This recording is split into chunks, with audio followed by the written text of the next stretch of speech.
Solomon's story begins amidst divine promises and royal family drama in the palace of Jerusalem. The son of King David and Bathsheba, Solomon was neither the firstborn nor the obvious heir to the throne of Israel. But God had special plans for this boy. While David's older sons were caught up in conspiracies and power struggles, young Solomon grew up in the shadow of the great king. In 1 Chronicles 22:9, we read that his name, meaning peaceful, was chosen because God had promised David, "Behold, a son will be born to you who will be a man of peace. I will give him rest from all his enemies on every side. His name will be Solomon, and I will grant Israel peace and quiet during his reign." This is the story of how an unlikely young man became the wisest and richest king Israel had ever known, leading the nation into its golden age. It all began with a grave mistake. Instead of leading his armies into battle, as was customary, King David stayed behind in Jerusalem. One afternoon, as he walked on the rooftop of his palace, he saw a beautiful woman bathing. In 2 Samuel 11:3-4, we read, David sent someone to find out about her. The man said, "She is Bathsheba, the daughter of Eliam and the wife of Uriah the Hittite." Then David sent messengers to get her. She came to him and he slept with her. From this forbidden relationship, a child was born but died shortly after birth as a consequence of David's sin. Deeply remorseful, David expressed his sorrow in Psalm 51. After this painful episode, 2 Samuel 12:24-25 tells us, "Then David comforted his wife Bathsheba, and he went to her and lay with her. She gave birth to a son, and they named him Solomon. The Lord loved him, and because the Lord loved him, he sent word through the prophet Nathan to name him Jedidiah, which means loved by the Lord." Though born from a union initially marked by sin, Solomon entered the world under divine favor. God had great plans for him, plans he had already revealed to David before the boy was even born. In 1 Chronicles 22:8-10, David tells Solomon, "But the word of the Lord came to me, you have shed much blood and have fought many wars. You are not to build a house for my name, because you have shed much blood on the earth in my sight. But you will have a son who will be a man of peace and rest. I will give him rest from all his enemies on every side. His name will be Solomon, and I will grant Israel peace and quiet during his reign. He is the one who will build a house for my name. He will be my son, and I will be his father, and I will establish the throne of his kingdom over Israel forever." This was a great promise. Solomon would be the one to build the temple, something David had longed to do but couldn't because he had been a man of war. Even more than that, God would have a special relationship with Solomon, calling him his son. As Solomon grew up, his older half-brothers caused turmoil in the kingdom. Amnon, the firstborn, was killed by his brother Absalom after assaulting Absalom's sister Tamar. Later, Absalom himself tried to usurp the throne, rising against his father in a coup that ended with his own death. With them out of the way, Adonijah, another of David's older sons, believed he was next in line. 1 Kings 1:5-6 reveals, "Now Adonijah, whose mother was Haggith, put himself forward and said, 'I will be king.' So he got chariots and horses ready, with 50 men to run ahead of him. His father had never rebuked him by asking, 'Why do you behave as you do?' He was also very handsome. Adonijah began acting as though he were already king, without waiting for David's decision or divine confirmation. He knew David had promised the throne to Solomon, but he relied on the support of key figures like Joab, the army commander, and Abiathar, one of the priests. Adonijah's plan seemed to be working.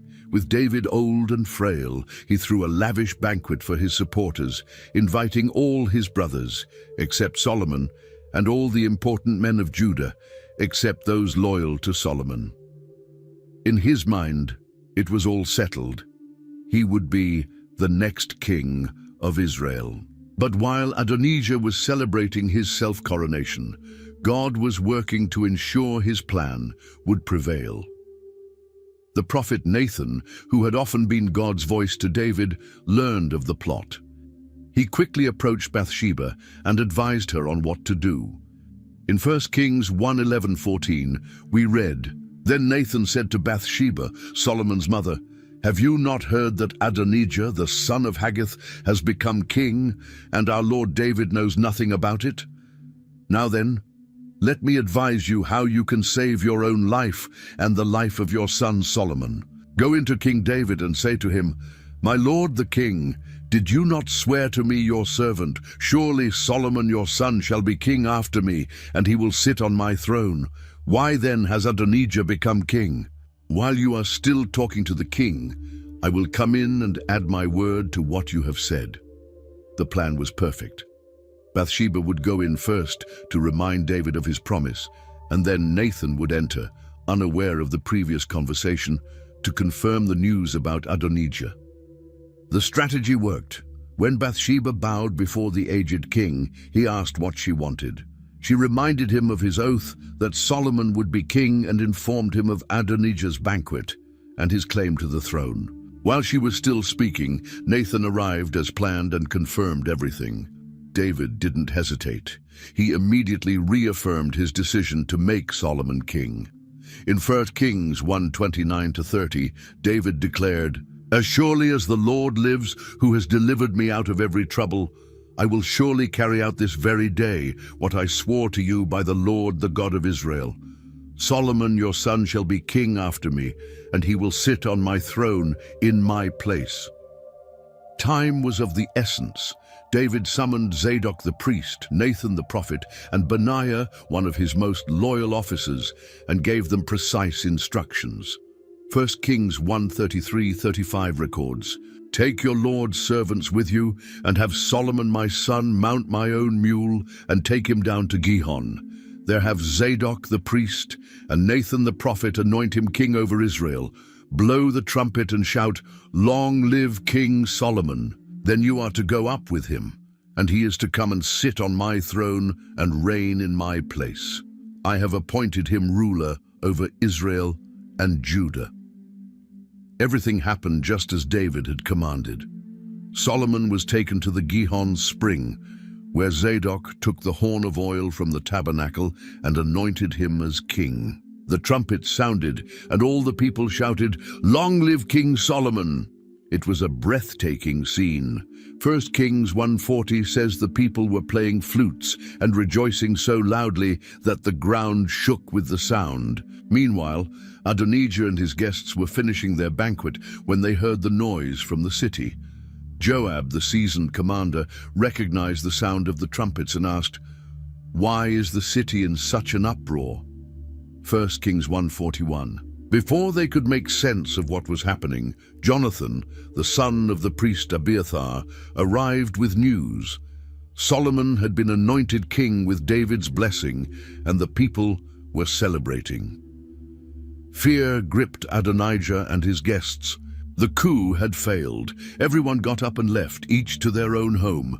Fearing for his life, Adonijah ran to the tabernacle and grabbed the horns of the altar, a traditional plea for mercy and sanctuary. In 1 Kings 1:50-51 we read, "Adonijah was afraid of Solomon, so he went and took hold of the horns of the altar. Then Solomon was told, 'Adonijah is afraid of King Solomon and is clinging to the horns of the altar. He says, "Let King Solomon swear to me today that he will not put his servant to death with the sword." Solomon's first act as king was deciding what to do with his rebellious brother. His response revealed both wisdom and mercy. 1 Kings 1:52 records, "If he shows himself to be worthy, not a hair of his head will fall to the ground, but if evil is found in him, he will die." Solomon gave Adonijah a second chance, but with a clear warning. Adonijah was brought before the king, bowed low, and Solomon simply said, "Go home." 1 Kings 1:53. The early days of Solomon's reign were focused on consolidating power. He had to deal not only with Adonijah, but also with others who had supported the rebellion or posed a threat to his rule. After David's death, Adonijah made a dangerous request through Bathsheba. He wanted to marry Abishag, the young woman who had cared for David in his old age. This was seen as a veiled attempt to claim the throne, and Solomon responded decisively. In 1 Kings 2:23-25, he says, "Adonijah has made this request at the cost of his life. As surely as the Lord lives, he who has established me securely on the throne of my father David, and has founded a dynasty for me as he promised, Adonijah shall be put to death today." And so it was. Solomon also removed Abiathar from the priesthood, sending him to his own lands in Anathoth, and ordered the execution of Joab, who had supported Adonijah and was guilty of numerous past crimes. Shimei, the man who had cursed David during Absalom's rebellion, was confined to Jerusalem under strict orders not to leave the city, a command he eventually disobeyed, costing him his life. With his reign now secure, Solomon could turn his attention to governing the nation. He loved the Lord and followed the statutes of his father David, with one exception. He continued to offer sacrifices and burn incense at the high places, since no temple had yet been built for the name of the Lord. One such high place was Gibeon, where the main bronze altar stood. Solomon went there to offer sacrifices to God. 1 Kings 3:4 notes, "The king went to Gibeon to offer sacrifices, for that was the most important high place, and Solomon offered 1,000 burnt offerings on that altar." That night, after offering the 1,000 sacrifices, something extraordinary happened. God appeared to Solomon in a dream. It was rare for God to reveal himself to kings in such a way, but Solomon held a special place in the Lord's heart. In the dream, God made him an astonishing offer. In 1 Kings 3:5, he says, "Ask for whatever you want me to give you." It was like a divine blank check. Solomon could have asked for anything: wealth, long life, victory over enemies. But his answer revealed a humble heart and a deep awareness of his responsibilities. First, he acknowledged God's kindness to his father. 1 Kings 3:6 says, "You have shown great kindness to your servant, my father David, because he was faithful to you and righteous and upright in heart." Then he expressed gratitude for how God had fulfilled his promise. Still in verse 6, "You have continued this great kindness to him and have given him a son to sit on his throne this very day." Next, Solomon admitted his sense of inadequacy. In 1 Kings 3:7 he says, "Now, Lord my God, you have made your servant king in place of my father David, but I am only a little child and do not know how to carry out my duties." This wasn't false modesty. Solomon was likely around 20 years old and fully aware of the weight of leading a prosperous and rapidly growing nation. Finally, he made his request, not for himself, but for the good of the people entrusted to him. 1 Kings 3:9 says, "So give your servant a discerning heart to govern your people and to distinguish between right and wrong. For who is able to govern this great people of yours?" Solomon's choice pleased the Lord deeply. 1 Kings 3:10 emphasizes, "The Lord was pleased that Solomon had asked for this." God was impressed not only by what Solomon asked for, but by what he didn't ask for. In verse 11 he says, "Since you have asked for this and not for long life or wealth for yourself, nor have asked for the death of your enemies, but for discernment in administering justice." God's response went far beyond what Solomon could have imagined.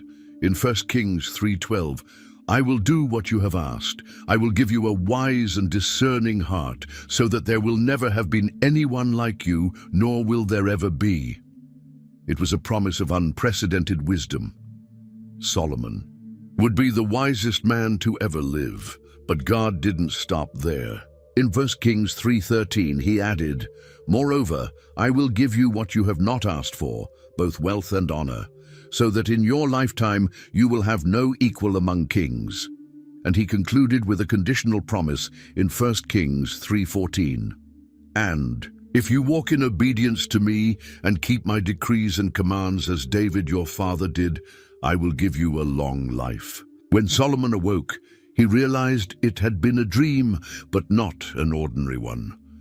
He returned to Jerusalem, stood before the Ark of the Covenant of the Lord, offered burnt offerings and peace offerings, and held a feast for all his servants. It marked the beginning of a blessed reign. The first signs of Solomon's extraordinary wisdom soon became evident.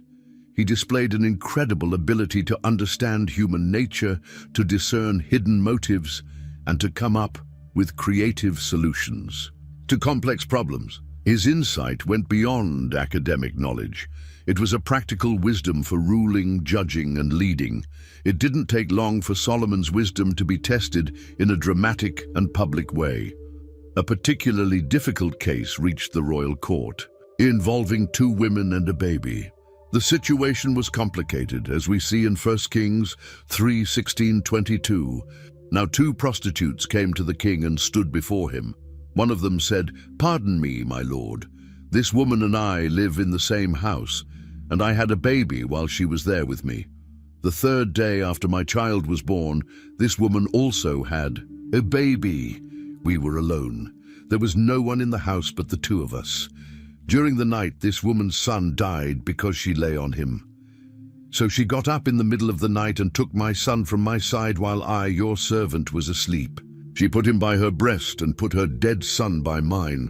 The next morning I got up to nurse my son, and he was dead. But when I looked at him closely in the morning light, I saw that it wasn't the son I had born." The other woman said, "No, the living one is my son. The dead one is yours." But the first one insisted, "No, the dead one is yours. The living one is mine." And so they argued before the king. It was an extremely difficult case. There were no witnesses, no physical evidence, just one woman's word against the others. Any ordinary judge would have struggled to resolve such a dispute, but Solomon was no ordinary judge. After hearing both women, he summarized the case. 1 Kings 3:23 says, "The king said, 'This one says, my son is alive and your son is dead,' while that one says, 'No, your son is dead and mine is alive.'" Then he made a decision that shocked everyone present. In 1 Kings 3:24-25, he gave the order, "Bring me a sword." So they brought a sword for the king. He then gave an order, "Cut the living child in 2 and give half to one and half to the other." The reaction of the 2 women to Solomon's seemingly harsh order revealed exactly what he needed to know. 1 Kings 3:26 tells us, "The woman whose son was alive was deeply moved out of love for her son and said to the king, 'Please, my lord, give her the living baby. Don't kill him.' But the other said, 'Neither I nor you shall have him. Cut him in 2. In that moment, Solomon knew who the real mother was. His unusual strategy had worked perfectly. He then gave the command in 1 Kings 3:27, "Give the living baby to the first woman. Do not kill him. She is his mother." News of this judgment quickly spread throughout Israel. 1 Kings 3:28 states, "When all Israel heard the verdict the king had given, they held the king in awe because they saw that he had wisdom from God to administer justice." It was a turning point for the young king. His reputation as a wise and just ruler was firmly established. With his authority now solid and his wisdom recognized, Solomon turned to the task of reorganizing the kingdom. Under David's reign, Israel had grown in both territory and population, and the administrative system needed to match this expansion. Solomon implemented innovative reforms that transformed Israel from a collection of tribes into a unified and efficient kingdom. Kings 4:1-6 lists Solomon's top officials.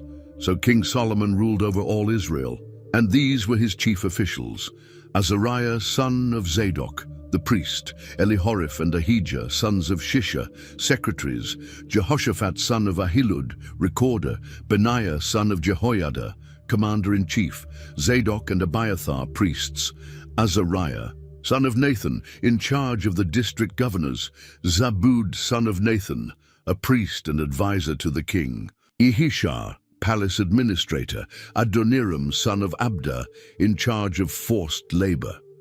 This structure reflected a clear division of duties, with officials assigned to specific domains such as religion, record-keeping, the military, finance, and palace. Administration. It was a professional and diverse cabinet, chosen for competence rather than just family ties. However, the most significant reorganization came with the division of the kingdom into 12 administrative districts, which didn't necessarily follow traditional tribal boundaries. 1 Kings 4:7 explains, Solomon also had 12 district governors over all Israel who supplied provisions for the king and the royal household. Each one had to provide supplies for 1 month of the year. In the following verses, 1 Kings 4:8-19, we find the list of these 12 districts and their respective governors. This system had multiple purposes. First, it ensured a steady flow of supplies to the royal court, with each district responsible for provisions 1 month per year. Second, it facilitated tax collection and resource distribution. Third, it helped to weaken old tribal loyalties in favor of a unified national identity. 1 Kings 4:22-23 gives us an idea of the scale of these provisions. Solomon's daily provisions were 30 cores of the finest flour and 60 cores of meal, 10 head of stall-fed cattle, 20 of pasture-fed cattle, and 100 sheep and goats, as well as deer, gazelles, roebucks, and choice fowl. These numbers reflect a massive supply, enough to feed thousands of people each day, not just the royal family, but also officials, servants, guards, and guests. Solomon also expanded the national service system. In 1 Kings 5:13-14, we read that he instituted a rotating labor system for large construction projects. King Solomon conscripted laborers from all Israel, 30,000 men. He sent them off to Lebanon in shifts of 10,000 a month, so that they spent 1 month in Lebanon and 2 months at home. Adoniram was in charge of the labor force. This allowed for the mobilization of a large workforce without overly burdening the population. Solomon's court became a hub of knowledge and culture, attracting sages and experts from various fields. Kings 4:30-31 tells us, Solomon's wisdom was greater than the wisdom of all the people of the East, and greater than all the wisdom of Egypt. He was wiser than anyone else, and his fame spread to all the surrounding nations. His court welcomed poets, musicians, naturalists, and philosophers, turning Israel into not just a political center, but a cultural one as well. Political and marital alliances were also central to Solomon's strategy. His first major alliance was with Egypt, sealed through marriage to Pharaoh's daughter. 1 Kings 3:1 records, Solomon made an alliance with Pharaoh, king of Egypt, and married his daughter. He brought her to the city of David. This was a prestigious alliance, as Egypt was one of the great powers of the time, and it signified Israel's rising status on the international stage. Beyond Egypt, Solomon maintained good relations with many other kingdoms. His most fruitful alliance was with Hiram, king of Tyre, who had been a friend of David. This partnership was crucial for Solomon's construction projects, as we'll see ahead. Under Solomon's effective administration, Israel flourished like never before. Kings 4:20-21 describes this prosperity in vivid terms. The people of Judah and Israel were as numerous as the sand on the seashore. They ate, they drank, and they were happy. Solomon ruled over all the kingdoms from the Euphrates River to the land of the Philistines, as far as the border of Egypt. Solomon transformed a tribal kingdom into a well-organized empire, establishing an administrative system that promoted efficiency, prosperity, and peace. Kings 4:25 summarizes, during Solomon's lifetime, Judah and Israel lived in safety, everyone under their own vine and under their own fig tree, from Dan to Beersheba. At last, Solomon turned to the task God had specifically reserved for him, building the temple. This was a project that David, his father, had long desired to accomplish but was not permitted to. Still, David didn't remain idle. He made extensive preparations. Chronicles 22:14 records David's words to Solomon. "With great pains I have provided for the house of the Lord 100,000 talents of gold, 1,000,000 talents of silver, and quantities of bronze and iron too great to be weighed, and wood and stone. And you may add to them." David not only gathered materials, but also gave detailed instructions. Chronicles 28:11-12 tells us, "Then David gave his son Solomon the plans for the portico of the temple, its buildings, its storerooms, its upper parts, its inner rooms, and the place of atonement. He gave him the plans of all that the Spirit had put in his mind for the courts of the temple of the Lord." With these preparations in hand, Solomon began the project in the 4th year of his reign. Kings 6:1 states, "In the 480th year after the Israelites came out of Egypt, in the 4th year of Solomon's reign over Israel, in the month of Ziv, the 2nd month, he began to build the temple of the Lord." One of his first actions was to strengthen the alliance with Hiram, king of Tyre. Kings 5:2-6 recounts Solomon's message. "You know that because of the wars waged against my father David from all sides, he could not build a temple for the name of the Lord his God until the Lord put his enemies under his feet. But now the Lord my God has given me rest on every side, and there is no adversary or disaster. I intend therefore to build a temple for the name of the Lord my God, as the Lord told my father David, your son whom I will put on the throne. In your place will build the temple for my name. So give orders that cedars of Lebanon be cut for me. My men will work with yours, and I will pay you for your men whatever wages you set. You know that we have no one so skilled in felling timber as the Sidonians." Hiram gladly received the message and responded positively.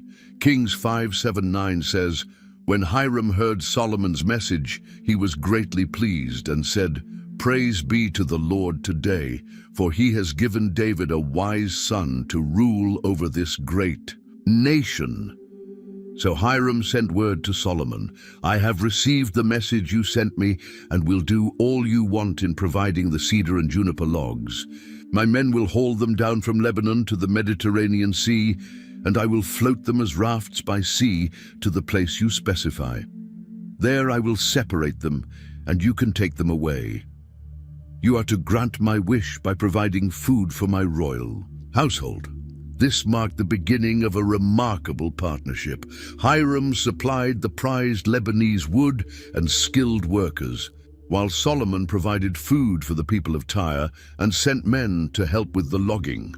Kings 5:10-11 specifies, "In this way, Hiram kept Solomon supplied with all the cedar and juniper logs he wanted, and Solomon gave Hiram 20,000 in cores of wheat as food for his household, and 20 cores of pressed olive oil. Solomon continued to do this for Hiram year after year. With materials arriving and labor organized, construction of the temple could finally begin. It was a grand and detailed project. Kings 6:2-3 gives the basic dimensions. The temple that King Solomon built for the Lord was 60 cubits long, 20 wide, and 30 high. The portico at the front of the main hall of the temple extended the width of the temple, that is, 20 cubits, and projected 10 cubits from the front. These measurements are roughly 27 meters long, 9 meters wide, and 13.5 meters high. The temple's interior was divided into 3 main sections: the portico, the holy place, and the most holy place, or Holy of Holies.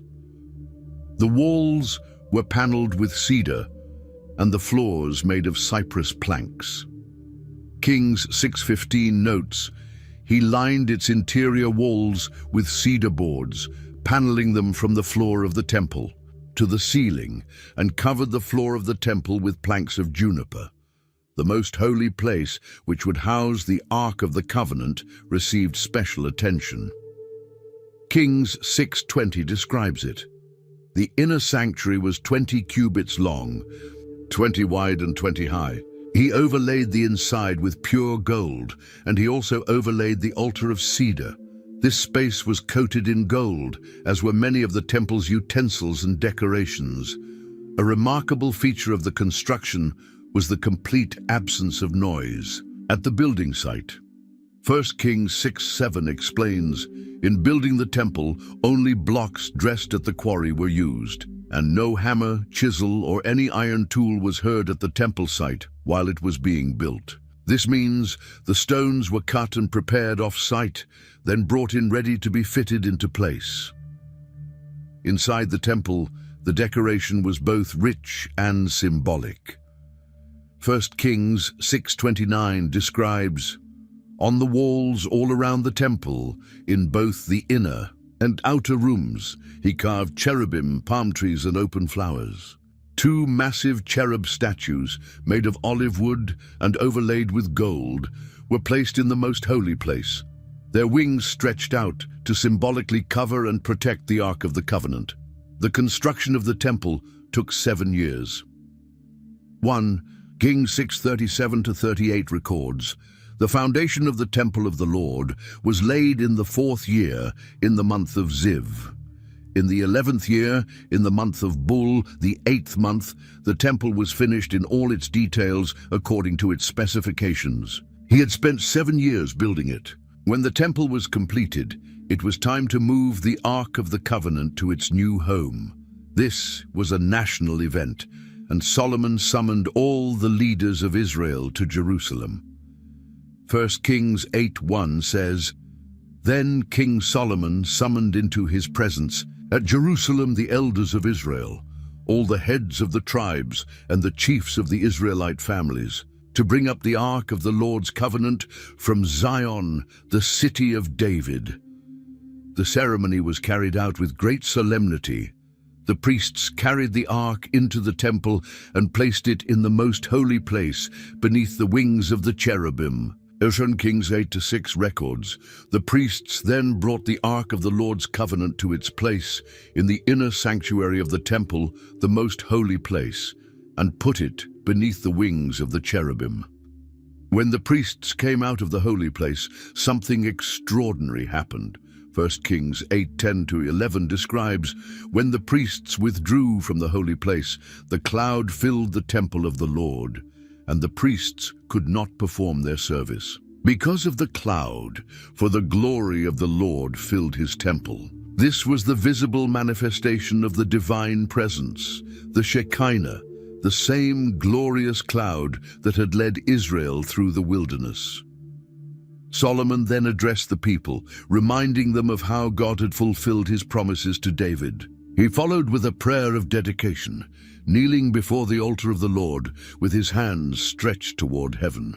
It was a comprehensive prayer, asking God to hear the pleas of the people when they turned toward the temple in times of war, drought, famine, sickness, and other hardships. Kings 8:27 contains one of Solomon's most profound declarations. "But will God really dwell on earth? The heavens, even the highest heaven, cannot contain you. How much less this temple I have built?" Solomon acknowledged that although he had built a house for God, the Lord himself was far greater than any physical structure. The dedication ceremony lasted 7 days, followed by the celebration of the Feast of Tabernacles for another 7 days. 2 full weeks of worship and rejoicing. Solomon offered sacrifices in extraordinary numbers. And Kings 8:63 records, "Solomon offered a sacrifice of fellowship offerings to the Lord, 22,000 cattle and 120,000 sheep and goats." So the king and all the Israelites dedicated the temple of the Lord. After the dedication, God appeared to Solomon a second time, just as he had in Gibeon. In 1 Kings 9:3-5, God says, "I have heard the prayer and plea you have made before me. I have consecrated this temple which you have built by putting my name there forever. My eyes and my heart will always be there. As for you, if you walk before me faithfully with integrity of heart and uprightness, as David your father did, and do all I command, and observe my decrees and laws, I will establish your royal throne over Israel forever, as I promised David your father when I said, you shall never fail to have a successor on the throne of Israel. While the temple took 7 years to build, Solomon spent 13 years constructing his own palace and other royal buildings. 1 Kings 7:1 records, it took Solomon 13 years, however, to complete the construction of his palace. This does not imply that his palace was more important to him than the temple, but rather that it was a far larger complex with multiple buildings and purposes. The palace complex included several structures: the House of the Forest of Lebanon, likely an arsenal and reception hall; the Hall of Pillars, an audience chamber; the Hall of Justice, where Solomon heard legal cases; and the royal residence itself, which also had a separate palace for Pharaoh's daughter, Solomon's wife. Kings 7:2-5 describes the House of the Forest of Lebanon. He built the palace of the Forest of Lebanon, 100 cubits long, 50 wide and 30 high, with 4 rows of cedar columns supporting trimmed cedar beams. It was roofed with cedar above the beams that rested on the columns, 45 beams, 15 to a row. Its windows were placed high in sets of 3, facing each other. All the doorways had rectangular frames. They were in the front part in sets of 3, facing each other. This impressive structure measured roughly 45 meters long, 22 meters wide, and 13.5 meters high. For these and other projects, Solomon relied on the skill of a craftsman named Hiram, not to be confused with the king of Tyre, who was an expert in working with bronze. Kings 7:13-14 says, King Solomon sent to Tyre and brought Huram, whose mother was a widow from the tribe of Naphtali and whose father was a skilled craftsman in bronze from Tyre. Huram was filled with wisdom, with understanding, and with knowledge to do all kinds of bronze work. He came to King Solomon and did all the work assigned to him. Beyond the palace complex, Solomon also undertook massive infrastructure projects across the kingdom. He developed an elaborate water supply system for Jerusalem, building reservoirs and aqueducts. The largest of these, known as Solomon's Pools, was located near Bethlehem and provided water to both the temple and the city. Solomon also strengthened Israel's defenses by rebuilding walls and fortifications in strategic cities. Kings 9:15 records, this is the account of the forced labor King Solomon conscripted to build the Lord's temple, his own palace, the terraces, the wall of Jerusalem, and Hazor, Megiddo, and Gezer. These last 3 were key cities in the defense of the kingdom. In addition to reinforcing existing cities, Solomon built new ones with specific purposes. Kings 9:19 mentions, as well as all Solomon's store cities and the towns for his chariots and for his horses, whatever he desired to build in Jerusalem, in Lebanon, and throughout all the territory he ruled. These store cities functioned as storage hubs for food and supplies, which were essential during times of famine or war. One revolutionary aspect of Solomon's reign was his investment in maritime trade. Israel was not traditionally a seafaring nation, but Solomon changed that. Kings 9:26-27 states, King Solomon also built ships at Ezion-Geber, which is near Elath in Edom, on the shore of the Red Sea. And Hiram sent his men, sailors who knew the sea, to serve in the fleet with Solomon's men. These ships embarked on long-distance trade missions, bringing back rare and valuable goods. Kings 10:22 explains, the king had a fleet of trading ships at sea along with the ships of Hiram. Once every 3 years it returned, bringing gold, silver and ivory, and apes and baboons. Tarshish likely refers to a region in modern-day Spain, or possibly Tartessos, an ancient kingdom in the southwest Iberian Peninsula. The most famous of these expeditions was to Ophir, a place whose exact location remains uncertain, though it was likely on the eastern coast of Africa, in Arabia, or even in India. Kings 9:28 says, "They sailed to Ophir and brought back 420 talents of gold, which they delivered to King Solomon." That's an enormous amount, about 15 metric tons of gold by today's standards. All these construction projects and commercial ventures transformed Israel into not only a political and military power, but also an economic one. Wealth poured into the kingdom as never before. Kings 10:14-15 offers a glimpse of the scale of this prosperity. The weight of the gold that Solomon received yearly was 600 to 66 talents, not including the revenues from merchants and traders and from all the Arabian kings and the governors of the territories. Solomon's wisdom, wealth, and achievements became renowned far beyond Israel's borders. His fame spread throughout the known world, drawing not just merchants and artisans, but also dignitaries and rulers who came to see this extraordinary kingdom and its wise king for themselves. The most famous of these visits was by the Queen of Sheba. Sheba was likely a kingdom in southern Arabia, modern-day Yemen, or possibly in the region of Ethiopia. It was a wealthy land, known for trading spices, precious stones, and gold. The queen, whose name isn't mentioned in the Bible, had heard of Solomon's fame and decided to see for herself whether the reports were true. Kings 10:1-2 tells us, when the Queen of Sheba heard about the fame of Solomon and his relationship to the Lord, she came to test Solomon with hard questions. Arriving at Jerusalem with a very great caravan, with camels carrying spices, large quantities of gold, and precious stones, she came to Solomon and talked with him about all that she had on her mind. Her visit had multiple purposes. First, it was a diplomatic and commercial mission.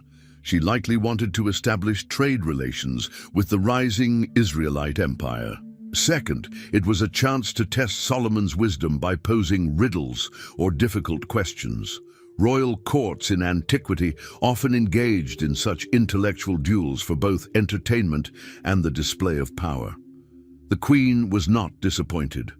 Kings 10:3 records, Solomon answered all her questions. Nothing was too hard for the king to explain to her. He responded to every inquiry, no matter how complex or obscure. But it wasn't just Solomon's wisdom that amazed her. She was also awestruck by everything she saw in Israel. Kings 10:4-5 describes her reaction. When the Queen of Sheba saw all the wisdom of Solomon and the palace he had built, the food on his table, the seating of his officials, the attending servants in their robes, his cupbearers, and the burnt offerings he made at the temple of the Lord, she was overwhelmed. The phrase, "she was overwhelmed," means she was left breathless, completely astonished. She then made a remarkable statement. In 1 Kings 10:6-9, she says, "The report I heard in my own country about your achievements and your wisdom is true, but I did not believe these things until I came and saw with my own eyes. Indeed, not even half was told me. In wisdom and wealth, you have far exceeded the report I heard.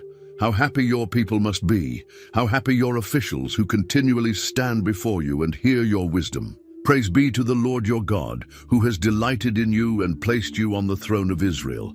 Because of the Lord's eternal love for Israel, he has made you king to maintain justice and righteousness." This last part of her declaration is especially significant. She acknowledged that the source of Solomon's wisdom and success was the Lord, the God of Israel. While the Bible doesn't explicitly say she converted to the worship of the true God, her words suggest a recognition of the God of Israel's superiority over the gods of her own people. The visit concluded with a remarkable exchange of gifts. Kings 10:10 records, "And she gave the king 120 talents of gold, large quantities of spices, and precious stones.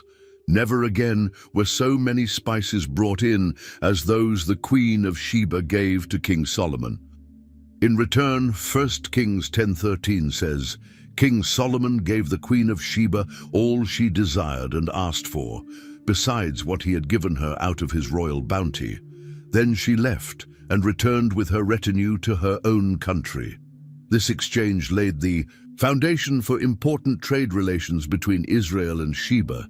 The spices and exotic products the queen brought enriched life in Israel, while Israel's goods and knowledge likely benefited the kingdom of Sheba. The visit of the Queen of Sheba was merely the most famous of many diplomatic visits received by Solomon. 1 Kings 4:34 notes, people from every nation came to listen to Solomon's wisdom, sent by all the kings of the world who had heard of his wisdom. These visits put Israel on the map as a cultural and political power and helped establish relationships that brought many benefits to the kingdom. Solomon's fame spread so widely that his name became synonymous with wisdom and prosperity throughout the ancient world. His reign brought Israel to the peak of its influence and power, a period remembered as the nation's golden age. Even Jesus, centuries later, would reference this moment. In Matthew 12:42, he says, "The Queen of the South will rise at the judgment with this generation and condemn it, for she came from the ends of the earth to listen to Solomon's wisdom, and now something greater than Solomon is here." Thus, the Queen of Sheba's visit became not only a milestone in Israel's history, but also a lasting symbol of the search for wisdom and truth. Yet even at the height of Israel's glory, small cracks were beginning to form in the foundation of Solomon's reign. Like a beautiful house hiding structural flaws, the magnificent kingdom concealed issues that over time would grow and lead to its fall. God had been very clear about the limits an Israelite king was to observe. In Deuteronomy 17:16-17, Moses wrote God's instructions for future kings.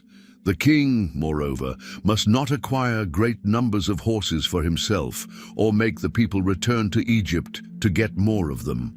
For the Lord has told you, you are not to go back that way again. He must not take many wives, or his heart will be led astray. He must not accumulate large amounts of silver and gold. These weren't arbitrary rules. They were safeguards against three major pitfalls that could lead a king's heart astray: trusting in military strength instead of in God, being led away by foreign wives from true worship, and relying on wealth instead of divine provision. Solomon began to disregard these limits. In 1 Kings 10:26, we see the first departure.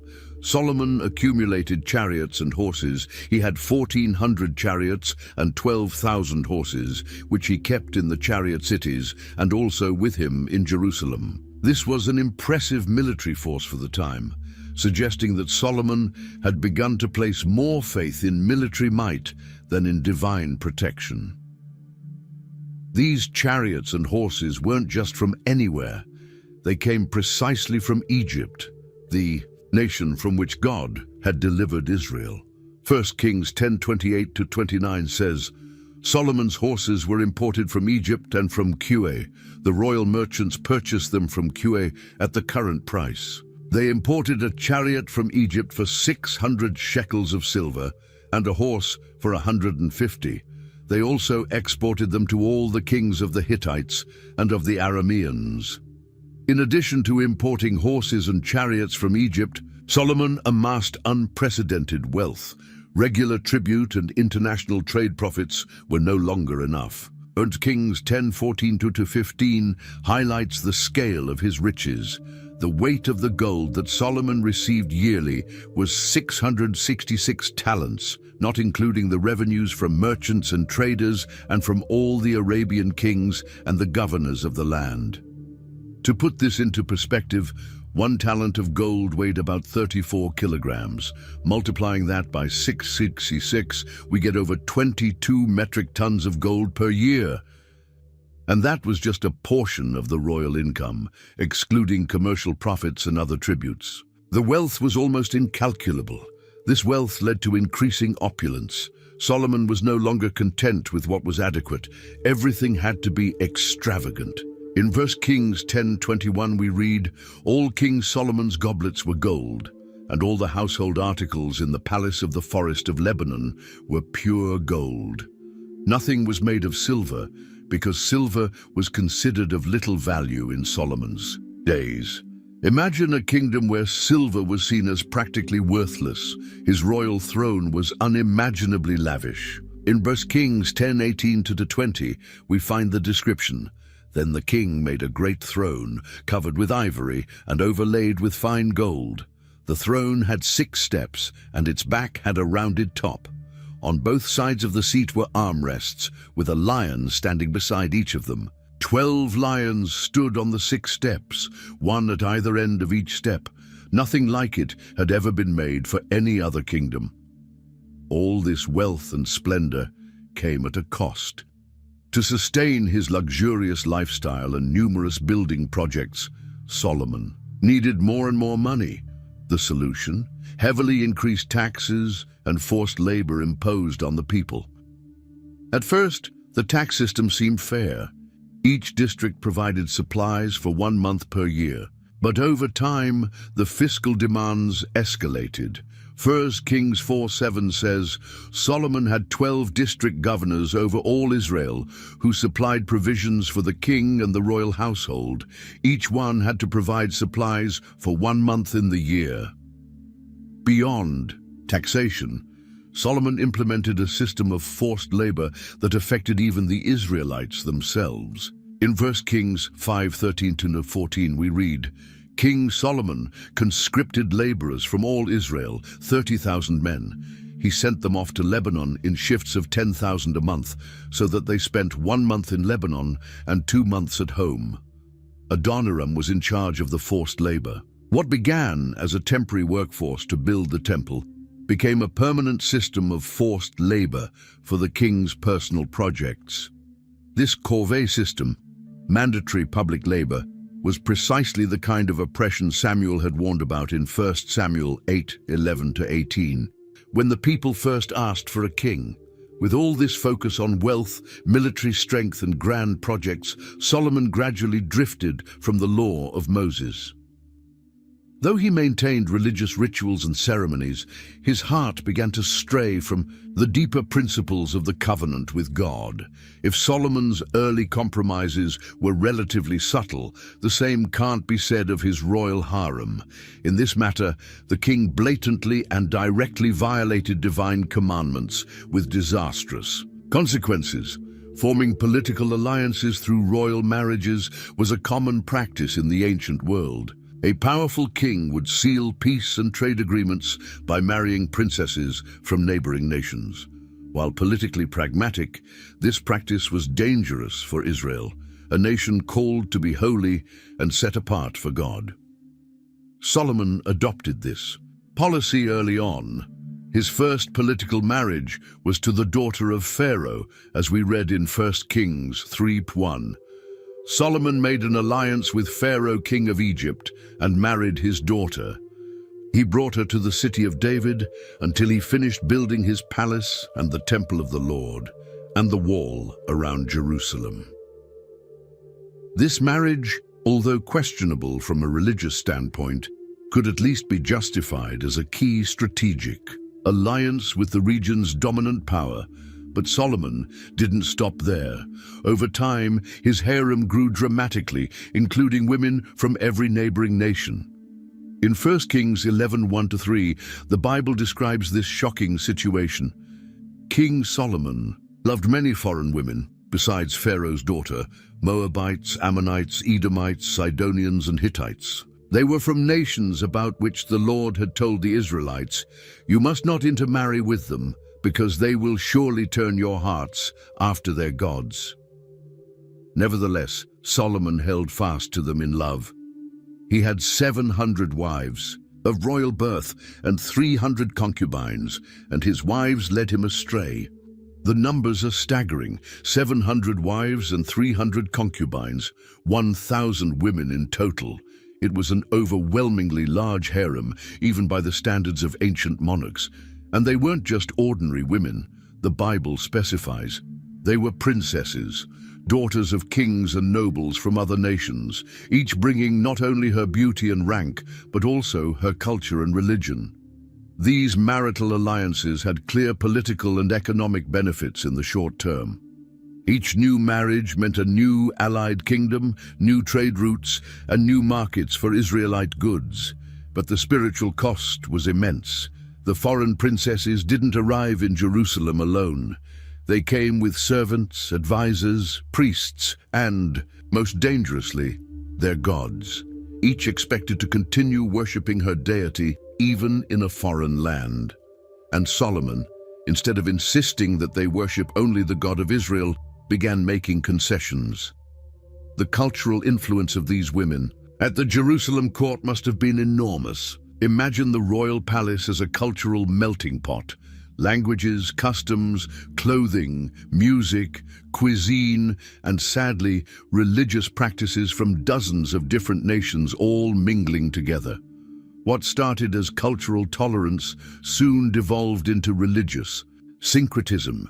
The palace, which should have been a beacon of worship to the true God, became a center of religious diversity. Discussions in the halls of power no longer centered solely around the law of Moses, but included debates over the myths and rituals of Baal, Ashtoreth, Chemosh, and many other pagan gods. This erosion of Solomon's spiritual integrity is laid bare in 1 Kings 11:4. As Solomon grew old, his wives turned his heart after other gods, and his heart was not fully devoted to the Lord his God, as the heart of David his father had been. Note how the Bible specifically mentions, as Solomon grew old. This suggests that for many years the king resisted the religious influence of his wives.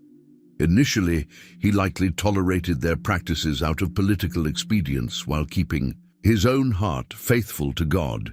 But over time, constant exposure to these influences wore down his faith. The conflict between God's law and Solomon's marriage policy became increasingly undeniable. The law of Moses explicitly forbade intermarriage with the nations of Canaan and their neighbors, precisely to prevent religious seduction. In Deuteronomy 7:3-4, God warned, "Do not intermarry with them. Do not give your daughters to their sons, or take their daughters for your sons, for they will turn your children away from following me to serve other gods, and the Lord's anger will burn against you and will quickly destroy you." This is exactly what happened to Solomon. What seemed like brilliant diplomacy proved to be a spiritual disaster. The wisest man in the world fell into the very trap God had so clearly warned against. The influence of Solomon's foreign wives didn't stop at private conversations or personal practices. Over time, what began as cultural tolerance evolved into active support for pagan religions, leading the king into outright apostasy. The Bible describes this tragic transformation in 1 Kings 11:5-8.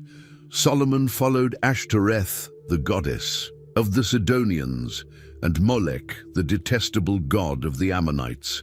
So Solomon did evil in the eyes of the Lord. He did not follow the Lord completely, as David his father had done. On a hill east of Jerusalem, Solomon built a high place for Chemosh, the detestable god of Moab, and for Molech, the detestable god of the Ammonites. He did the same for all his foreign wives, who burned incense and offered sacrifices to their gods. This wasn't just a moment of weakness or a passing error. It was a systematic shift in the kingdom's religious policy. Solomon didn't just permit his wives to worship their gods privately. He built altars and shrines for them on Israelite soil. The gods mentioned here represented some of the most morally corrupt religious practices of the ancient world. Ashtoreth, the fertility goddess of the Sidonians, Phoenicians, was often worshipped through rituals involving sacred prostitution. Molech, or Milcom, the Ammonite god, was worshipped through human sacrifice, particularly the burning of children. Chemosh, the national god of Moab, was also linked to human sacrifice and orgiastic rituals. These were not harmless religions or alternative philosophies. They were cults that practiced some of the most cruel and immoral rituals imaginable, abominations in the eyes of God, and completely contrary to everything the law of Moses taught. The location where Solomon built these pagan shrines is significant. The text says he erected an altar to Chemosh on the hill east of Jerusalem. This was likely the Mount of Olives, which lay to the east of the city and was visible from the temple. Picture the scene. On one side of the city, the magnificent temple dedicated to the one true God. On the other, altars to pagan gods, both built by the same king. This blatant contradiction could not be more symbolic of the division within Solomon's own heart. The same man who had built the house of the Lord was now erecting sanctuaries for abominations.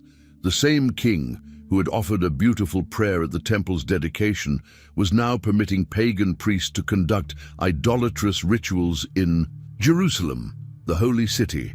The presence of pagan priests in Jerusalem was a natural consequence of Solomon's religious policies. Each foreign cult required its own specialists, priests trained in their specific rites and traditions. As a result, the city that was meant to be the center of worship for the true God became a religious melting pot where Levitical priests coexisted with priests of Baal, prophets of the Lord with pagan diviners. This situation stood in stark contrast to the monotheistic zeal of David, Solomon's father. Though David committed serious sins, like adultery with Bathsheba and the murder of Uriah, he never strayed from exclusive worship of the Lord. In his Psalms, David often expressed contempt for idols and unwavering devotion to the one God of Israel. In Psalm 16:4, for example, David wrote, "The sorrows of those who run after other gods shall multiply. I will not pour out their drink offerings of blood or take their names on my lips." And in Psalm 31:6, "I hate those who pay regard to worthless idols, but I trust in the Lord." This was the spiritual tradition in which Solomon had been raised. His departure from it represented not just a break from the law of Moses, but also from his own father's example. Solomon's support for pagan cults had a corrosive effect on the entire nation. When the king, who was supposed to model faithfulness to God, began to promote idolatry, it sent a clear message that the people were free to do the same. The seeds of national apostasy, which would fully bloom in the reigns that followed, were planted during Solomon's rule. God did not remain silent in the face of Solomon's apostasy. As he always did when his people strayed, he sent messengers to warn, rebuke, and call them to repentance. The Bible doesn't specify which prophet confronted Solomon, but it makes clear that the king received a direct message from God. In 1 Kings 11:9-10, it says, "The Lord became angry with Solomon because his heart had turned away from the Lord, the God of Israel, who had appeared to him twice." Although he had forbidden Solomon to follow other gods, Solomon did not keep the Lord's command. Take note, God was especially indignant because he had appeared to Solomon personally, twice. The first time was in Gibeon, early in Solomon's reign, when God granted him unparalleled wisdom. The second was after the dedication of the temple, when God promised to establish Solomon's throne forever on the condition that he walked with integrity, as David had. These weren't vague or indirect instructions. God had spoken to Solomon directly, commanding him not to follow other gods. The king could not plead ignorance or confusion. He knew exactly what God expected and chose to disobey. God's response to Solomon's rebellion was severe, but tempered with mercy for David's sake. In 1 Kings 11:13, God says, "So the Lord said to Solomon, since this is your attitude, and you have not kept my covenant and my decrees, which I commanded you, I will most certainly tear the kingdom away from you and give it to one of your subordinates. Nevertheless, for the sake of David your father, I will not do it during your lifetime. I will tear it out of the hand of your son. Yet I will not tear the whole kingdom from him, but will give him one tribe, for the sake of David my servant, and for the sake of Jerusalem, which I have chosen." The sentence was clear. The kingdom would be divided. The national unity that had been one of the great accomplishments of David's and Solomon's reigns would be undone. The empire that once stretched from the river of Egypt to the great river, the Euphrates, would be fractured. Yet even in his anger, God showed mercy in three ways. First, the division would not happen during Solomon's lifetime, sparing him the humiliation of seeing his kingdom fall apart. Second, his son would still retain part of the kingdom, specifically the tribe of Judah. Third, this mercy was not given on Solomon's merit, but for the sake of David and for the sake of Jerusalem. The mention of David is significant. God remembered David's faithfulness despite his sins. While David failed gravely at times, his heart was always directed toward God. He never worshipped other gods, and when confronted with his sin, he showed genuine repentance. The contrast with Solomon could not be more striking. The mention of Jerusalem is also important. The city that David had conquered and Solomon had beautified held a central place in God's plan. It was the site of the temple, the symbol of God's presence among his people. For the sake of this holy city, God would not allow the kingdom to be completely destroyed. The Bible doesn't record Solomon's reaction to this prophetic message. There's no indication that he repented or changed his ways after receiving God's warning. Unlike David, who humbled himself deeply when the prophet Nathan confronted him over his sin with Bathsheba, Solomon appears to have ignored the voice of God. God's sentence against Solomon soon began to manifest in real challenges to his reign. Although the final division of the kingdom would occur after his death, God began raising up adversaries during his lifetime. The Bible mentions three primary opponents: Hadad the Edomite, Rezon son of Eliada, and Jeroboam son of Nebat. The first two were external threats, but the third represented internal rebellion, far more dangerous to the future of the kingdom. Hadad was a prince of Edom who had escaped to Egypt when David conquered his land. In 1 Kings 11:14-22, we read his story.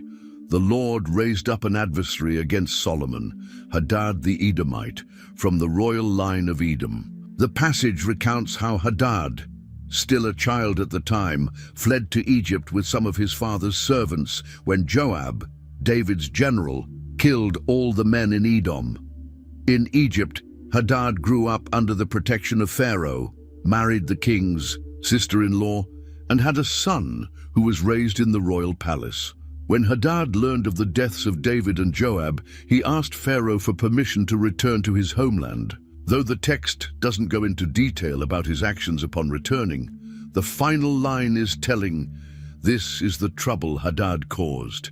He loathed Israel and reigned over Aram. He became a persistent enemy, likely leading border raids and disrupting trade routes in the south. The second adversary was Rezon, a former servant of Hadadezer, king of Zobah, whom David had defeated. In 1 Kings 11:23-25 we read, God also raised up another adversary against Solomon, Rezon, son of Eliada, who had fled from his master Hadadezer, king of Zobah. He gathered men around him and became the leader of a band of rebels. When David destroyed the forces of Hadadezer, Rezon and his men fled to Damascus, where they settled and took control. Rezon was Israel's adversary as long as Solomon lived, adding to the trouble caused by Hadad. Rezon established a hostile kingdom in Damascus, controlling Israel's northern border and likely interfering with trade routes in that region. With enemies pressing in from both the north and south, the freedom of movement that Israel had enjoyed during the height of Solomon's reign was steadily shrinking. But the greatest threat came from within the kingdom itself, through Jeroboam, son of Nebat. In 1 Kings 11:26-28, the Bible introduces him this way. Also, Jeroboam, son of Nebat, rebelled against the king. He was one of Solomon's officials, an Ephraimite from Zeredah, and his mother was a widow named Zeruah. Here is the account of how he rebelled against the king.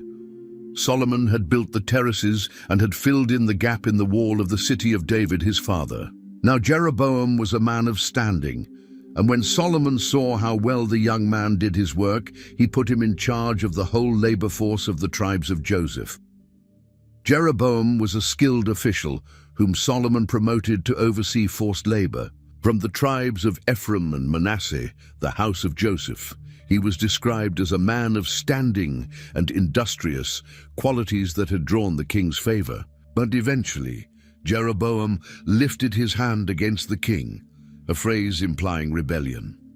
The turning point in Jeroboam's life came when he encountered the prophet Ahijah the Shilonite. In 1 Kings 11:29-31, we read, "About that time, Jeroboam was going out of Jerusalem, and Ahijah the prophet of Shiloh met him on the way, wearing a new cloak. The two of them were alone in the open country. Ahijah took hold of the new cloak he was wearing and tore it into 12 pieces. Then he said to Jeroboam, 'Take 10 pieces for yourself, for this is what the Lord, the God of Israel, says. See, I am going to tear the kingdom out of Solomon's hand and give you 10 tribes.'" The symbolism was clear. The new cloak represented the United Kingdom of Israel, and the 12 pieces stood for the 12 tribes. 10 pieces, representing 10 tribes, would be given to Jeroboam. The remaining 2 tribes, Judah and Benjamin, would stay with Solomon's son. Ahijah explained that this division would happen because of Solomon's idolatry. In 1 Kings 11:33, God says, "I will do this because they have forsaken me and worshipped Ashtoreth, the goddess of the Sidonians, Chemosh, the god of the Moabites, and Molech, the god of the Ammonites, and have not walked in my ways, nor done what is right in my eyes, nor kept my statutes and laws as David, Solomon's father, did." Yet just as he had done with Solomon, God offered Jeroboam a conditional promise. In 1 Kings 11:37-38 we read, "However, as for you, I will take you, and you will rule over all that your heart desires. You will be king over Israel. If you do whatever I command you, and walk in obedience to me, and do what is right in my eyes by obeying my decrees and commands, as David my servant did, I will be with you. I will build you a dynasty as enduring as the one I built for David, and will give Israel to you." It was an extraordinary opportunity. If Jeroboam remained faithful to God, he would receive the same kind of enduring blessing promised to David's lineage. Sadly, as we'll see later, Jeroboam would fail this test as well. Somehow, Solomon learned of the prophecy and tried to have Jeroboam killed. In 1 Kings 11:40 we read, "Solomon tried to kill Jeroboam, but Jeroboam fled to Egypt, to Shishak the king, and stayed there until Solomon's death." Solomon's attempt to kill Jeroboam shows how far he had drifted from the ideals of his early reign. The young king who had once asked for wisdom to rule justly was now prepared to murder a subject over a prophecy. And it's worth noting that Jeroboam fled to Egypt, to the court of Shishak, a new pharaoh who no longer shared the friendly relations with Israel that his predecessor had maintained. The irony is striking. The same nations Solomon had allied with through marriage were now becoming sanctuaries for his enemies. Egypt, whose pharaoh had given his daughter in marriage to Solomon, was now harboring Jeroboam, his future rival. Edom, once conquered by David, was now ruled by Hadad, who loathed Israel. The northern border, once secure at the peak of Solomon's power, was now threatened by Rezon in Damascus. Despite all his wisdom, Solomon seemed blind to the dangers that his own actions posed to the future of his kingdom. His attempt to eliminate Jeroboam only reinforced the prophecy, pushing his rival into a safe haven where he could wait for the right moment to return. As his reign progressed, Solomon became increasingly obsessed with massive construction projects. The temple and royal palace were already complete, but he continued to undertake grand works across the kingdom, largely for his own glorification. In 1 Kings 9:15, we read about some of these projects. Here is the account of the forced labor. King Solomon conscripted to build the Lord's temple, his own palace, the terraces, the wall of Jerusalem, and Hazor, Megiddo, and Gezer. Millo was part of the fortification of Jerusalem, possibly an embankment that filled the valley between the city of David and the Temple Mount. In addition to strengthening the capital, Solomon also rebuilt and fortified several strategic cities throughout the kingdom, including Hazor, Megiddo, and Gezer, which controlled key trade and military routes. The list of projects continues in 1 Kings 9:17-19. So Solomon rebuilt Gezer, Lower Beth-horon, Baalath, and Tadmor in the wilderness, in the land of Judah, as well as all the store cities that Solomon had, and the cities for his chariots and for his horsemen, and whatever Solomon desired to build in Jerusalem, in Lebanon, and throughout all the land of his dominion. These projects served military, economic, and administrative purposes. The store cities were used to stockpile supplies and resources, the chariot cities housed war chariot garrisons, and the horsemen cities served as bases for the cavalry. But there was also a clear element of ostentation and personal glorification, especially with the buildings in Jerusalem and Lebanon, where Solomon maintained summer residences. To carry out these vast projects, Solomon needed a massive labor force. Initially, he relied primarily on foreign laborers for major undertakings such as the temple and the palace. In 1 Kings 9:20-22 we read, "All the people who were left of the Amorites, Hittites, Perizzites, Hivites, and Jebusites, who were not Israelites, their descendants who remained in the land, those whom the Israelites could not completely destroy, Solomon conscripted for forced labor to this day. But Solomon did not make slaves of the Israelites. They were his soldiers, officials, commanders, captains, and chariot and cavalry officers." However, as the number of projects increased, this policy began to shift. Solomon eventually imposed forced labor on the Israelites as well. In 1 Kings 5:13-14, previously mentioned, we see that he conscripted 30,000 men from Israel to work in Lebanon on a rotating basis. This system of corvée labor became increasingly heavy and oppressive. In 1 Kings 12:4, when the people approach Rehoboam after Solomon's death, they plead, "Your father put a heavy yoke on us, but now lighten the harsh labor and the heavy yoke he put on us, and we will serve you." This reference to a heavy yoke indicates that forced labor had become extremely burdensome in the final years of Solomon's reign. The corvée was not just physically exhausting, it was socially disruptive. Recruited men had to leave their families and land for a month at a time, which negatively impacted agriculture and community life. Although the rotation system allowed them to spend 2 months at home, it still represented a major interruption to daily living. In addition, the increased taxation required to fund these projects placed an extra economic burden on the people. The wealth that had once flowed into Israel through trade was now being funneled into royal coffers and spent on increasingly extravagant works that primarily served to glorify the king. This situation began to deepen the socio-economic divide.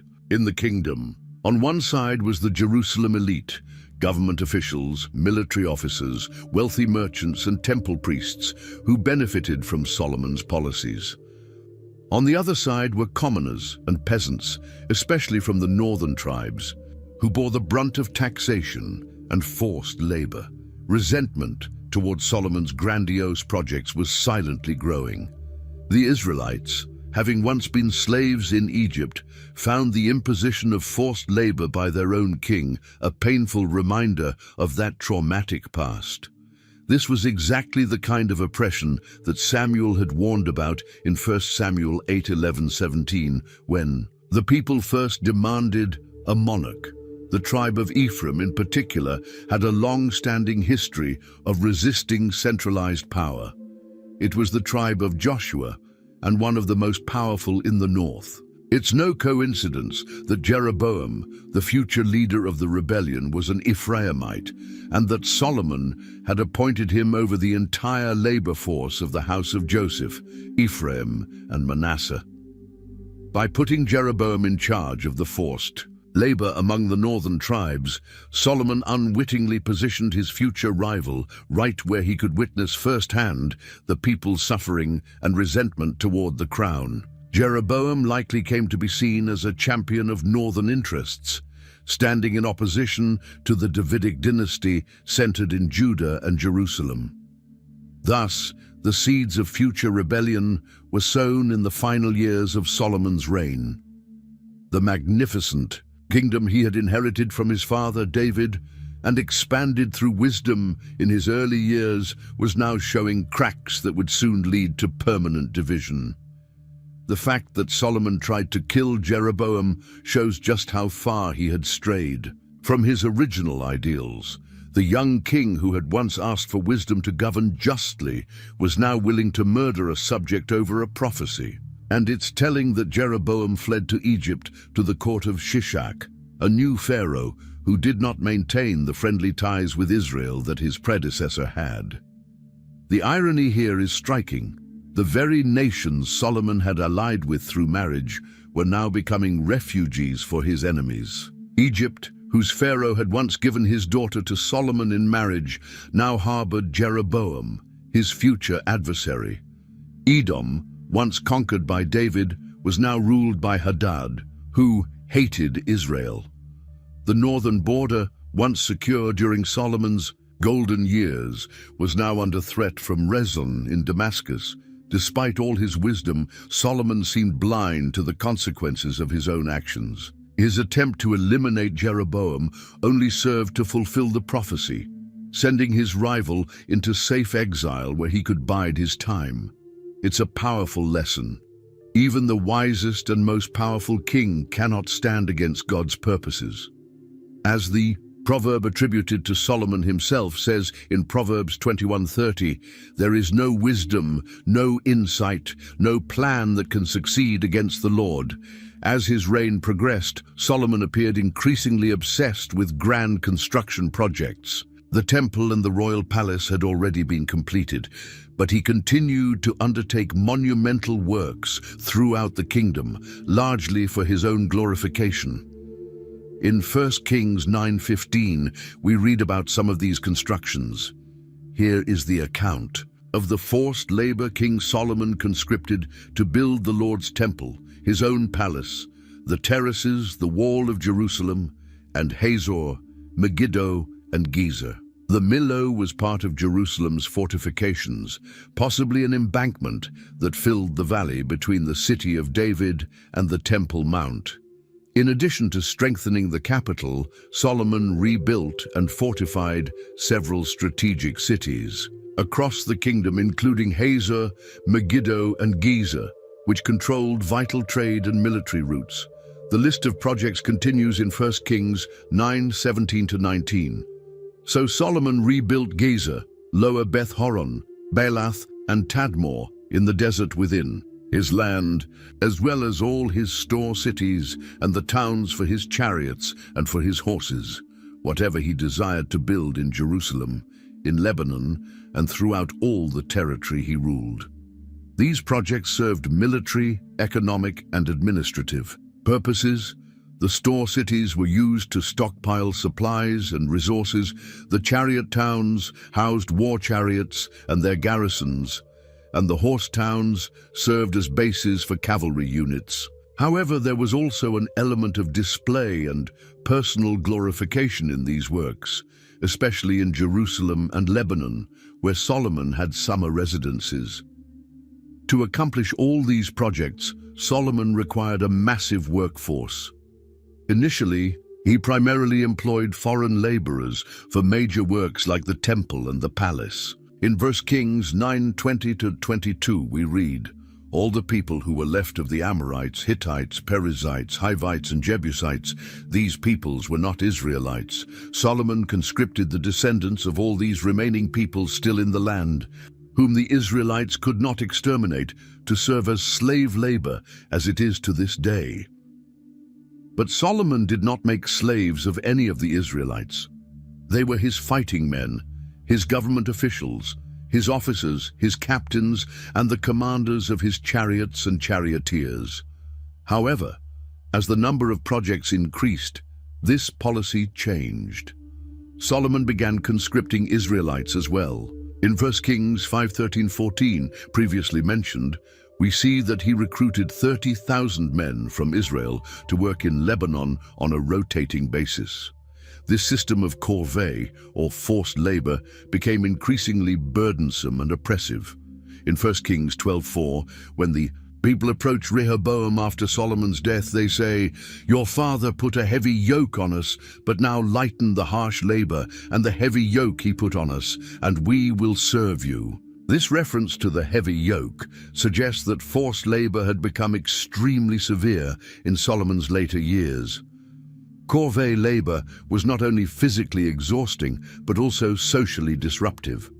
The men conscripted had to leave their families and lands for 1 month, which negatively impacted agriculture and community life. Even though the rotation system allowed them to be home for 2 months, it still meant a significant interruption to daily life. Moreover, rising taxes to fund these projects imposed an additional economic burden on the people. Wealth that once flowed into Israel through trade was now funneled into the royal treasury and spent on increasingly grandiose projects that mainly served to glorify the king. This situation led to a growing socio-economic divide in the kingdom. On one side was the Jerusalem elite, government officials, military officers, wealthy merchants, and temple priests who benefited from Solomon's policies. On the other side were the peasants and common laborers, especially in the northern tribes, who bore the brunt of the taxes and forced labor.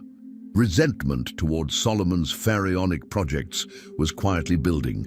As the Israelites had once been slaves in Egypt, the imposition of forced labor by their own king painfully echoed that traumatic experience.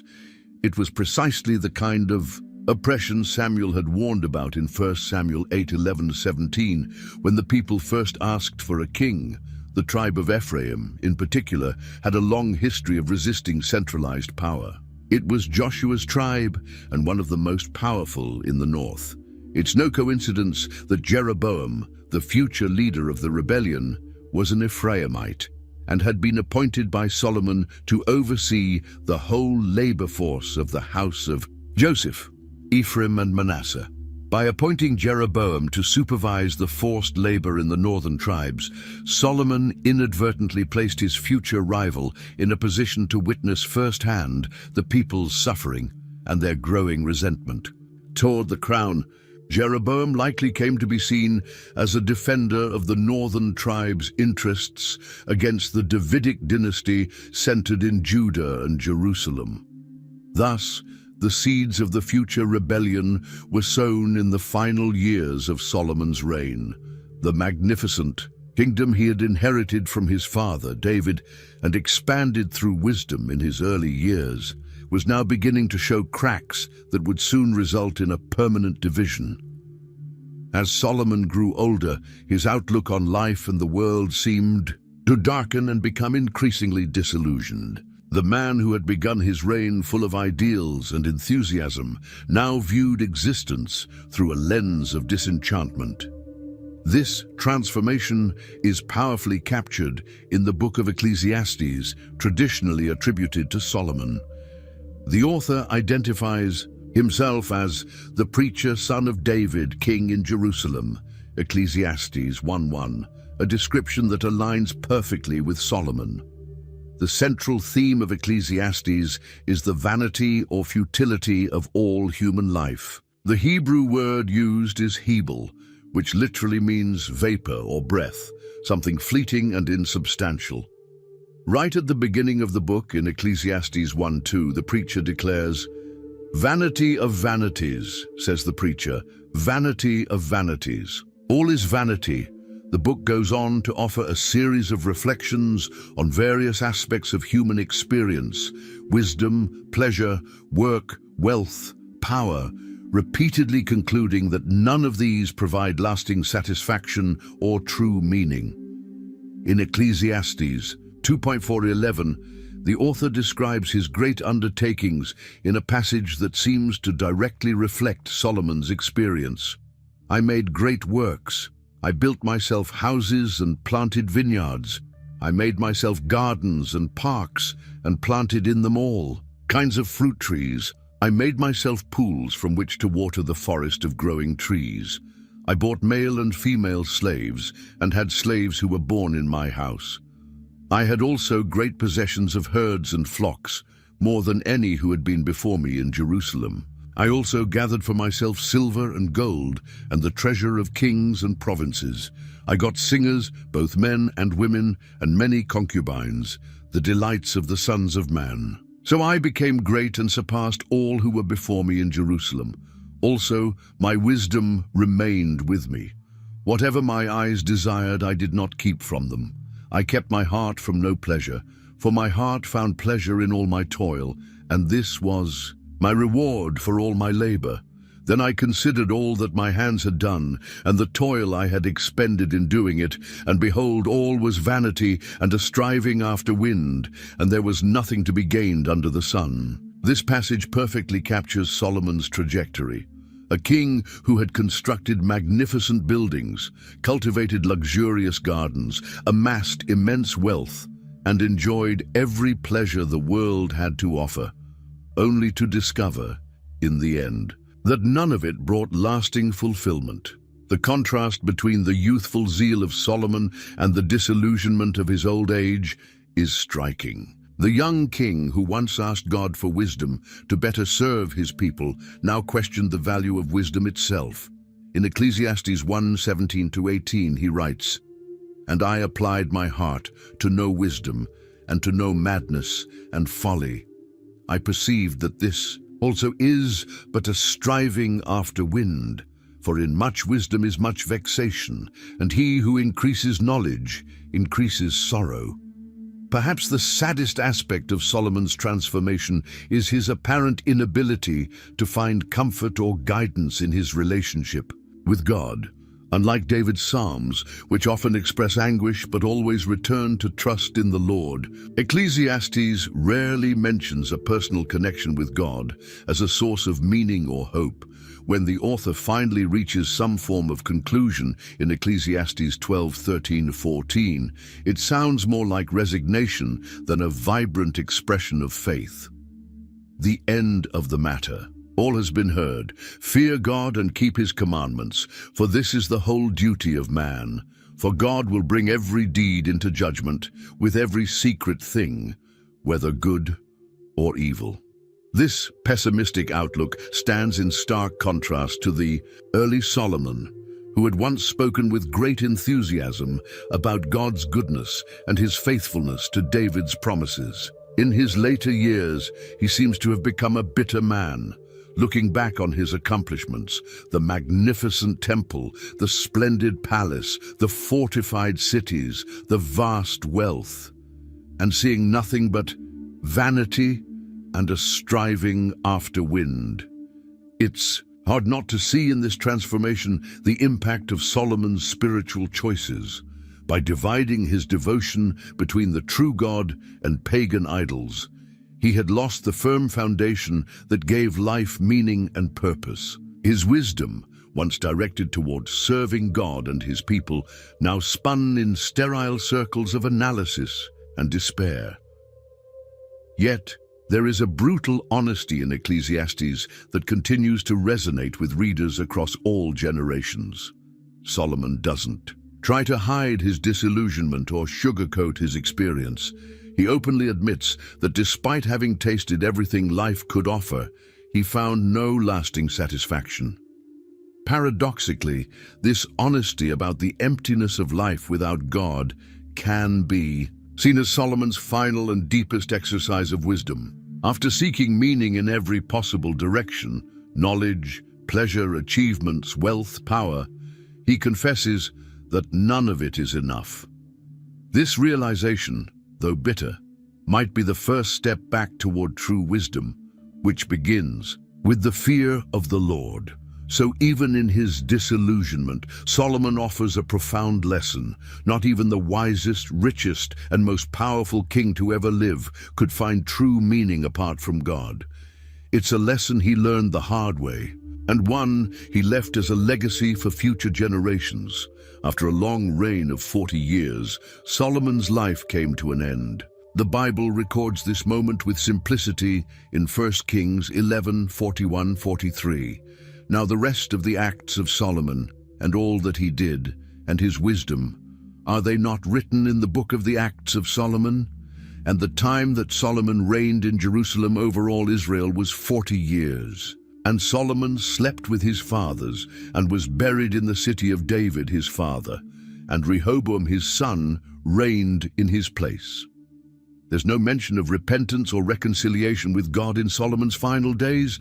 Unlike David, who gave specific instructions to his successor and spoke of his trust in God's faithfulness, Solomon seems to have departed in silence. The Bible doesn't record his final words or any spiritual preparations for his death. With Solomon's death, the crown passed to his son Rehoboam. It was a moment of truth for the kingdom. The long-predicted division was about to unfold, and the tensions that had built up over decades were about to erupt. Rehoboam faced his first major test when the people, led by Jeroboam, who had returned from Egypt after Solomon's death, came to request relief from the heavy burdens imposed by the former king. In 1 Kings 12:3-4 we read, "So they sent for him, and Jeroboam and the whole assembly of Israel went to Rehoboam and said to him, 'Your father put a heavy yoke on us, but now lighten the harsh labor and the heavy yoke he put on us, and we will serve you.'" It was a pivotal moment. Rehoboam had the chance to listen to the cry of the people and ease the taxes and forced labor, potentially restoring the loyalty of the northern tribes. Instead, he made a fatal mistake by rejecting the advice of the elders who had served his father and following the counsel of the young men he had grown up with. In 1 Kings 12:13-14, we see his disastrous response. The king answered the people harshly. Rejecting the advice given him by the elders, he followed the advice of the young men and said, "My father made your yoke heavy. I will make it even heavier. My father scourged you with whips. I will scourge you with scorpions." Rehoboam's threat was the last straw. The northern tribes, long resentful of the Davidic dynasty's dominance centered in Judah, immediately rebelled. In 1 Kings 12:16 they declared, "What share do we have in David? What part in Jesse's son? To your tents, Israel. Look after your own house, David." So the Israelites went home. When Rehoboam sent Adoniram, the overseer of forced labor, to negotiate, the people stoned him to death. The king barely escaped to Jerusalem, and just like that, in a single day, the magnificent United Kingdom that David and Solomon had built was split in two. Israel in the north, 10 tribes, and Judah in the south, the tribes of Judah and Benjamin, along with some Levites. Jeroboam was proclaimed king of Israel, and his first move was to establish golden calf worship in Dan and Bethel, so the people wouldn't travel to Jerusalem to worship, fearing they might return their allegiance to the house of David. Thus, the idolatry that began with Solomon became institutionalized in the northern kingdom, sowing the seeds of its eventual downfall. Solomon's legacy is profoundly ambiguous. On one hand, he was one of Israel's greatest kings, responsible for bringing the nation to the height of its power, wealth, and international prestige. He built the temple, expanded the borders, established lucrative trade routes, and was renowned for his extraordinary wisdom. On the other hand, his policies, and especially his spiritual compromise through idolatry, directly led to the division of the kingdom and the gradual weakening of Israel. The nation that had once been a regional powerhouse under his rule would never again regain the same unity, strength, or influence. Perhaps the most tragic aspect of Solomon's legacy is that he did exactly what he warned others not to do. In Proverbs 4:23, he wrote, "Above all else, guard your heart, for everything you do flows from it." Yet he himself failed to guard his heart against the corrosive influence of idolatry and materialism. In Proverbs 14:12, he warned, "There is a way that appears to be right, but in the end it leads to death." That became his own story. The path that seemed to bring political advantage and personal pleasure ultimately led to the kingdom's division and his own spiritual downfall. That's why Solomon's story continues to serve as a powerful warning.